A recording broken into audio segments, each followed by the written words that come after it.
Welcome to the course on implementing the OKR system in a company, and today is lesson number 1. We'll discuss what the OKR system is and how a well-known company like Google uses it. This course has its own web address. You'll find the address at the end, so you can access it later. This course program consists of 8 comprehensive lessons where we'll learn how to fully implement the OKR system in a company. I'll also share my experience of implementing this system in 2 companies. What are we going to discuss today? Today we'll talk about the so-called superpowers of the OKR system. We'll examine a bit of the history of the OKR system. We'll also learn where it came from and how it emerged. We'll talk about Intel, unfairly rarely mentioned in the context of OKRs, and break down the basic principles of the OKR system. We'll see how it differs from, for example, management by objectives, the classical goal-setting approach. That's our plan for today. If we haven't met, my name is Mike Pritula, and here's a list of companies I've worked for. I've implemented the OKR system in 2 companies, Preply and IDL. This is what I'm proud of in the context of this course. This system wasn't in place before I introduced it. By implementing this system, both companies noted improvements in productivity, synchronization, and employee engagement. The companies continue to use this system to this day. In my work, I rely on global best practices. I would be grateful if anyone is willing to share their city, position, and companies as well. I always ask about this.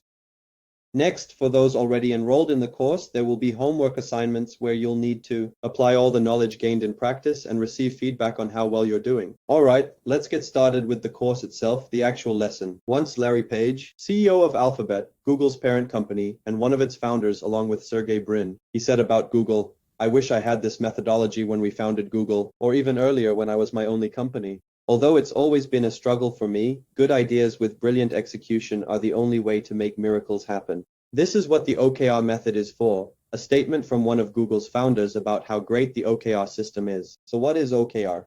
What kind of tool is it? To put it briefly, OKR is a management methodology that allows a company to focus efforts on common important goals across the entire organization. Today, we'll see how a company like Google, for example, has succeeded thanks to the OKR system. So OKR. Why? What do these 3 letters stand for? OKR is an abbreviation that stands for Objectives and Key Results. OKR, specifically these 3 words, is a method of recording employee goals. This method of recording differs from others, such as setting SMART goals, which have 5 criteria. The main difference is that it includes both objectives and key results. In other words, the objective isn't described in a single line as usual, but rather in a paragraph followed by several bullet points. The purpose of this structure is to define what needs to be achieved, no more and no less. They are important, specific, achievable, and inspiring, and they help focus actions. But the key results, where it really differs from other traditional approaches, is in how these key results are recorded. Key results are metrics and a way to monitor how we'll achieve the objective. Overall, the OKR system is most praised for including key results. That is, having key results in goal setting is one of the most important and useful aspects. Let's move on. What makes key results effective? Key results are effective when they're written as specifically as possible and are time-bound, for example, to quarters. They are ambitious, meaning not something that would happen on its own. At the same time, of course, they should be realistic, not from the realm of fantasy. And most importantly, they can be measured and verified. Many will find similarities between OKRs and KPIs, but the thing is, KPIs are usually defined for the long term. That is, a company develops plans for 1, 2, or 3 years, while OKRs and key results change quarterly. This quarter might have these key results, the next quarter different ones, and so on. They can change, they are promptly adjusted. That's the difference from, for example, the key performance indicator system. Although the wording can be similar, in a key performance indicator system, it might be for a recruiter to close 5 vacancies a month. In the objectives and key results system, one of the key results might also be to close 5 vacancies a month. You're unlikely to see key performance indicators change every quarter, but with objectives and key results, this will likely become a common practice for you. In 1 month, close 5 vacancies. In another month, develop a new sourcing tool. In the 3rd month, do something else. Develop a new job offer format, and so on. So this can change. Let's move on. So, a key result must always include a number. We'll be examining modern objectives and key results automation systems in the course. Most of them won't let you record a key result without a number. In most of them, it's simply impossible. There will be a field for a number, and if you don't enter one, you won't be able to proceed. There are systems where you can choose a yes-no format, but it's not a very good approach. What else? Key results are like a checklist, you could say, that helps you understand how much of the goal is being achieved. For example, if our goal is to lose weight by next summer, then the key results would be a set of actions: lose weight, reduce chest measurements, move more, consume fewer calories, burn more, and so on. So this is our action plan. We can say that the goal is our project and the key results are the list of actions within the project. This is how it looks. So key results help us think ahead about how we'll achieve this. That's the beauty of it. Because when an employee is typically given a goal in the traditional way, they don't always understand or even think at that moment about how they'll achieve it. But with a system of key results, the employee immediately thinks, I'll achieve this by doing this, this, and this. Here's another example. The goal of today's presentation, if we were to apply today's presentation, according to the objectives and key results principle, the goal is to offer you a new management model for your company. Key results. Finish this presentation on time, record a trial version of quarterly objectives and key results by April 2nd, get approval for a 3-month trial period of living by objectives and key results. Like a checklist, right? So I checked it off later and I realized I had achieved the goal. Let's move on. What's the value of objectives and key results? So OKRs allow us to identify the main objectives. We'll look at the methodology for developing OKRs in more detail today. This allows us to identify the main goals. To direct people's efforts towards these goals and coordinate work, we'll see that the OKR system works similarly to traditional cascading, but with a slight difference. And it connects different stages of production, ensuring cohesion and meaningfulness of work throughout the entire organization. Let's move on. Once in 1969, Edwin Locke, a professor of psychology at the University of Maryland, his supporter was Andy Grove. He said the following: that challenging goals stimulate performance much more effectively than easy ones. Specific challenging goals yield higher returns than vague and abstract ones. He formulated these two simple things, and Andy Grove was a big fan of this methodology, and then John Doerr, whom we'll be talking about today, also caught on to this idea and brought the OKR concept to Google. Let's move on. There's an engagement problem in the world. This is a well-known fact. Gallup constantly reminds us of this. According to research, less than 1/3 of people worldwide are engaged. Disengaged people are ready to leave the company, believing they could find a better job. But the problem with their engagement often lies in the fact that they simply don't understand what their purpose is. If people are engaged as opposed to disengaged, the company reaps a huge number of positive business effects. This means higher customer satisfaction, higher profitability, higher productivity, lower turnover, and so on. If you've never measured company engagement using questionnaires, for example, I recommend you start. Often a company starts implementing something after realizing certain problems. In other words, as long as a company doesn't sense any problems, it doesn't change anything. A good way to see if there are problems in your company, or to check if you think there are no problems, is to take a look. So, a good way is to assess the level of engagement, conduct an engagement survey, and look at, for example, the first question. I know what the company expects from me. If people answer strongly disagree or disagree, then obviously a system like OKR will give you a huge advantage. But it's not just question number 1 that can hint at problems. Other questions can too, for example, about discussing regular progress, about development and others. So, let me ask you this question. Do you measure company engagement or not? Put a plus if you measure company engagement, a minus if you don't measure company engagement. Let's see how you're doing with this engagement measurement. In other words, do you understand how engaged your employees are or not? I see a minus. Thank you. How about the others? This is a very interesting thing. I recommend, of course, measuring engagement to understand how you're doing. So, okay, let's talk about what engagement says.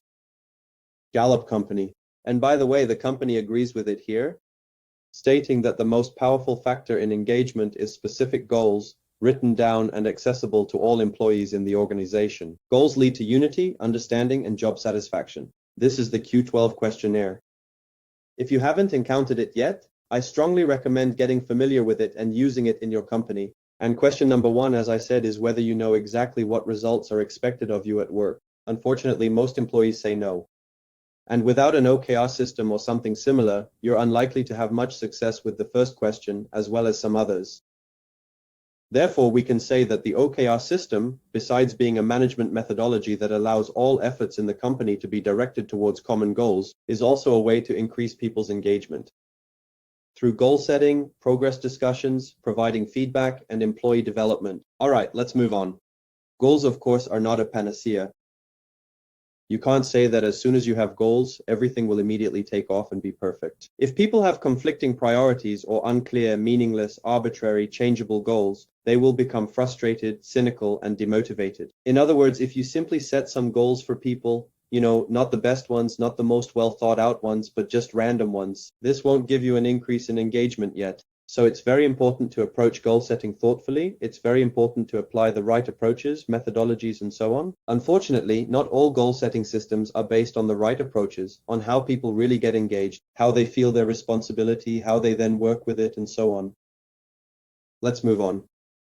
What does the OKR system do? First, it aligns goals with the overall mission of the team and the employee. It takes into account tasks and deadlines while being able to adapt to circumstances. It provides feedback and acknowledges both big and small wins of employees. And it encourages us to strive for what seemed unattainable. That's what the OKR system provides. In Google's company or life, the OKR system, fortunately, was introduced at an early stage. Although it wasn't introduced at the very beginning, it came quite quickly. That is, about 30 people were working at Google when John Doerr brought this system and presented it to Sergey Brin and Larry Page. How did this happen? It happened in a very interesting way.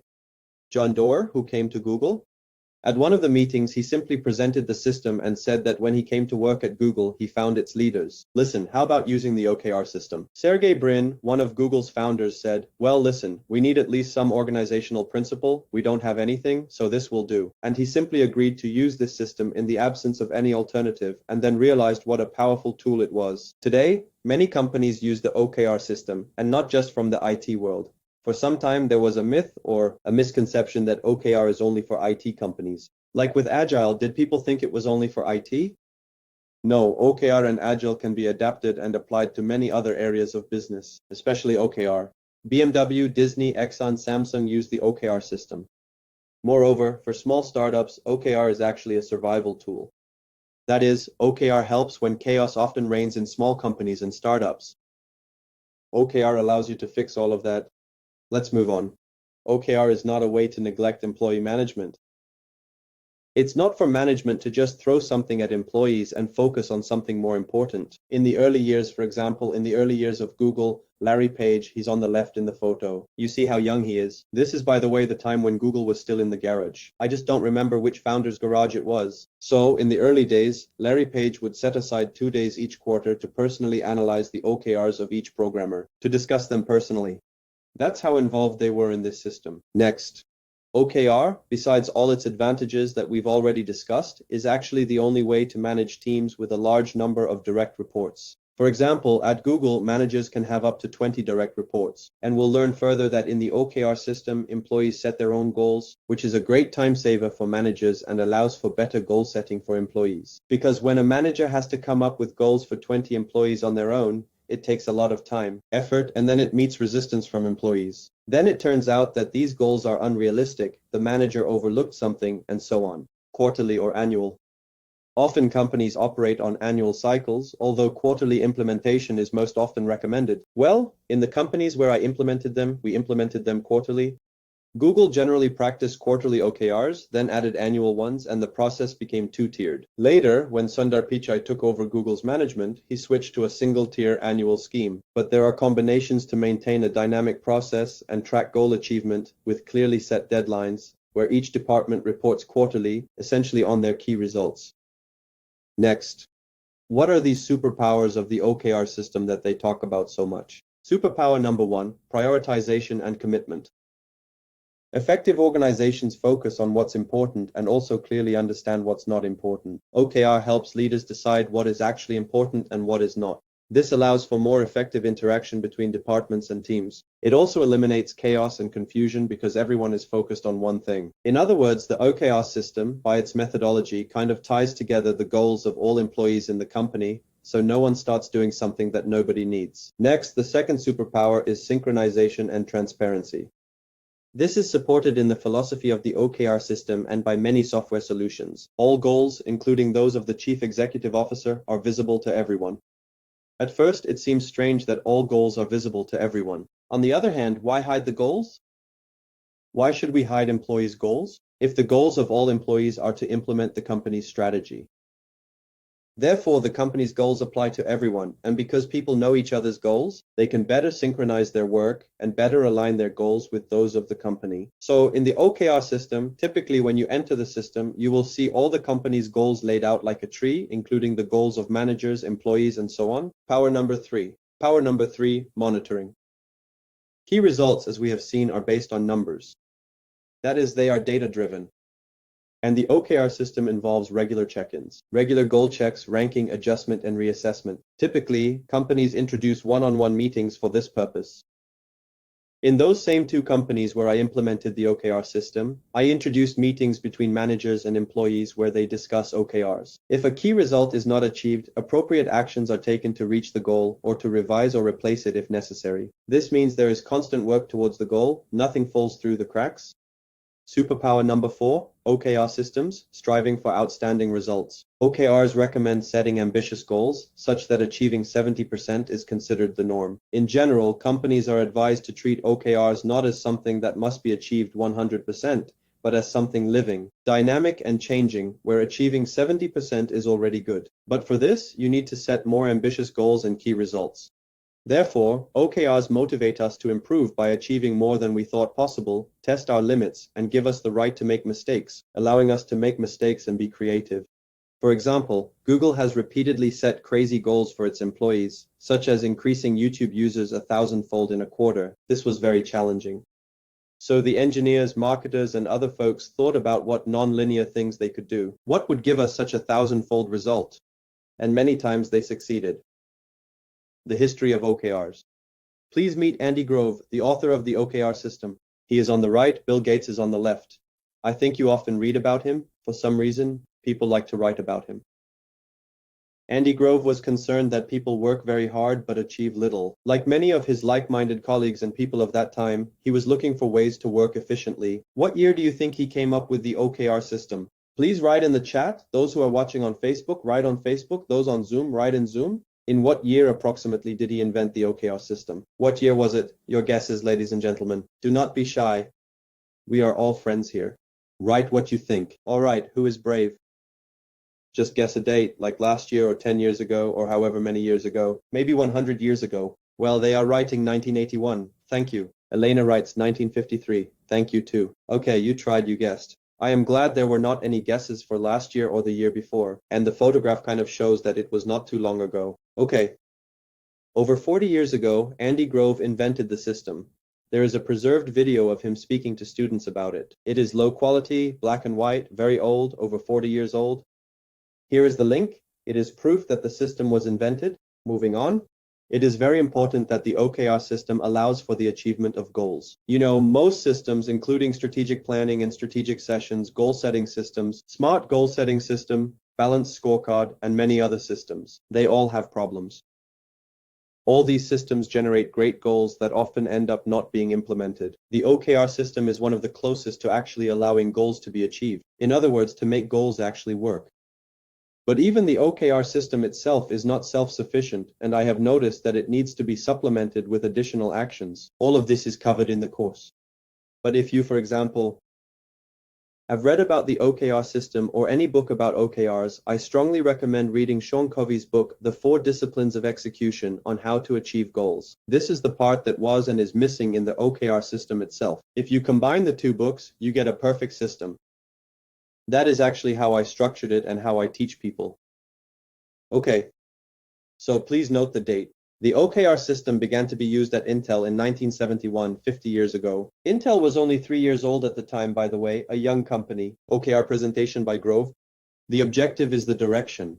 We want to dominate the mid-price range microcomputer components market. This is the objective. This is where we are heading. And the key results for this quarter are to conclude 10 new agreements with clients for the 8088 processor. This is one of the key results, a milestone. This is how Andy Grove presented Intel's OKR system. The criteria he outlined at the time? The key result must be measurable. At the end of the specified period, you should look at the results and confidently answer this question. Did I accomplish the task? Yes or no? It is simple, no criticism. We have achieved dominance in the mid-price range microcomputer components market. We might argue about this for several years, but next quarter we'll know for sure whether we've concluded 10 new agreements or not. This is how key results work. The history, the background before this. At the beginning of the 20th century, that is, 100 years ago, Ford at that time was one of the most famous entrepreneurs. Now we have Elon Musk, but back then there was Henry Ford and Taylor, one of the most famous economists who was also interested in psychology. They believed that the most effective and profitable organization was an authoritarian one. Taylor was the founder of the carrot and stick approach. In 1926, Mary Parker Follett, in her article Giving Orders, argued that shared decision-making and cooperation between managers and employees are much more effective. And Drucker, in the mid-20th century, wrote that a company should be based on trust and respect for workers, not just be a profit-making mechanism. So, as a matter of fact, Mary Parker and Drucker were the founders of the principles that formed the basis of the OKR system, and Andy Grove developed and formulated them. The backstory: what is known about the goal-setting system. Peter Drucker, about 50 years ago or a little more, invented or presented the MBO, Management by Objectives system. He said that employee goals need to be set. George Doran presented a system called SMART, saying that goals shouldn't be set arbitrarily, but should meet certain criteria. Norton and Kaplan then developed the KPI system from balanced scorecards. And here's John Doerr, sometimes translated as John Doerr because the surname is spelled Doerr. He implements the OKR system at Google, and thanks to the company, I don't know why, but it's thanks to Google that the OKR system became well known. Although Andy Grove at Intel, after implementing the OKR system, gave lectures about the OKR system. Well, probably because there was no internet, or the world wasn't ready. Andy Grove is rarely mentioned in this context because he didn't write a book like John Doerr did, but everyone mentions John Doerr and Google and knows that the OKR system spread thanks to them. Why didn't good old-fashioned management work? Why didn't it stick around? Why was there some kind of evolution? Because in this approach, goals stagnate without updating. In today's world, setting goals once a year is very infrequent. For example, a year ago, the quarantine hadn't even started in Ukraine, Russia, and Belarus. There were the first registered COVID cases, but the quarantine started around mid-March. Companies that set goals at the beginning of the year saw by March that everything needed to be completely overhauled. Yes, those who operate by management by objectives wouldn't have done that. Furthermore, the classic system doesn't support team autonomy. That is, the classic system assumes that there is a manager who sets goals for employees, top-down. Often, classic systems are reduced to incorrect key performance indicators, metrics without soul or context. And very often this gives birth to the so-called dark side of the key performance indicator system. The key performance indicator system has one big problem. Because it is often thoughtlessly implemented on the principle of, I will find on the internet what bonus system should be for an accountant or someone else and implement it, and this leads to dire consequences. Here is, for example, the famous story of the fight against cobras in India. Once, to combat the growing number of cobras, the government came up with a very simple system. They offered to pay a bounty to anyone who brought in dead cobras. The scheme seems simple. Now everyone will get interested, start killing more cobras, and the population will decrease. People will stop suffering from them. What happened was exactly the opposite. People who learned that money was being paid for dead cobras started breeding them, and entire cobra farms appeared. Cobras started escaping from there, and periodically the population began to grow. This is how the dark side of the key performance indicator system worked. The second well-known story about the key performance indicator system. When once a simple key performance indicator was introduced for public transport drivers, route timeliness. That is, how punctually the driver arrives at their final stop. Each driver has a time when they should be at the final stop, whether they make it or not. Key performance indicators were implemented for the drivers. As in any city, there are always traffic jams. So what did the drivers start doing to meet their key performance indicator and get a bonus in traffic conditions? Skipping stops, especially problematic ones where there are lots of people and big crowds. And at each stop, they pause for just a moment to avoid wasting time. As a result, the drivers met their key performance indicators, but the company wasn't earning money because passengers didn't have time to get on and off, and there were complaints from passengers who couldn't get off in time. They had to return to the stops they had passed. Plus those who couldn't even get on the bus that was passing by because it was in a hurry. This is about the dark side of key performance indicators that aren't set from above. Plus, the classic system ties the goal-setting system to salary or bonuses. People are afraid to take risks, And I have often seen cases where a person begs their manager to set them easier goals to ensure they earn a bonus and rewards. And in a system where employees beg for easier goals and managers agree, otherwise the employee will leave, there is no question of company achievements. Let us move on. Grove tried to solve two puzzles: how to define and measure the output of knowledge workers. He was one of the first to encounter programmers and developers. And what can be done to improve these results. He called his method Intel Management by Objectives. That is, he did not even call his method an Objectives and Key Results system. It was John Doerr who later called this method Objectives and Key Results. Let us continue. Here are the key differences between the methods that came before objectives and key results and objectives and key results themselves. Many companies still use what follows. So, in the classic management by objective system, only goals are set with the employee, and these goals answer the question of what needs to be achieved. In the objectives and key results system, employees are given objectives and key results, and the key results indicate how we will achieve these objectives. In the classic system, goals are set annually. In the objectives and key results system, they are set quarterly or even monthly. In the classic system, no one knows who has what goal. Even employees on the same team often do not know about their colleagues' goals. In the objectives and key results system, all goals are public and transparent. That means everyone knows everyone's goals. In the classic system, goals are set top-down. The manager comes in, "All right, employee. This year, you will have these goals to write down." In the objectives and key results system, it happens bottom-up and horizontally. It's a team effort similar to micro-facilitation, where a team gathers with a leader and the team generates and discusses each member's goals. In the end, managers approve and all goals are synchronized. All goals take the context into account as much as possible. Employees essentially set their own goals, which dramatically increases their sense of ownership and engagement with these goals. Because when we set our own goals, we're more motivated to achieve them than if they were simply assigned to us. Next. The classic system is tied to compensation, so it's risk-averse. In terms of goal setting, when an employee knows that they will or won't get a bonus for achieving goals, they tend to set goals that are certain to be achieved. In the OKR system, there's no direct link. That is, when determining bonuses, results are taken into account, but not as a percentage of how well the OKRs were met. And in general, relative to the company's plans, for example, many other factors of employee behavior are also considered, such as participation in projects, substituting for other employees, one-time unplanned achievements, and so on. Therefore, OKRs can be assertive and ambitious. Let's move on. How was the system born at Google? The system was already at Intel. It was already fully operational in 1971. Every knowledge worker formulated monthly individual OKRs, which was simply revolutionary. Compared to how everyone else had annual goals, at Intel it was monthly. Consequently, Intel was the most progressive, flexible, and fastest company at that time. John Doerr's first OKRs. They've been preserved. He was Andy Grove's student. He was Andy Grove's subordinate, and he's the one who later moved to Google. The goal was to demonstrate the superiority of the microprocessor over Motorola's processor. Key results: write 5 benchmarks, that is, comparative tests, develop a demo version of the comparative test, create sales training materials for the field team, interview 3 customers to verify the effectiveness of the material. These were John Doerr's OKRs, the basic principles that Dr. Grove built into his system. The fewer OKRs, the more will be achieved. In other words, he advocated for not having too many OKRs. Formulate goals from the bottom up, not top down. Do not impose anything. Do not forget about flexibility, that is, change if necessary. Do not be afraid of failures. Do not get upset if something is not achieved. It is a tool, not a weapon. Patience and determination are important. These were the principles he followed. What else is the OKR system known for in relation to Intel? Intel had a period in its history of intense competition with Motorola. At one point, it was a question of survival, whether Intel would survive or not.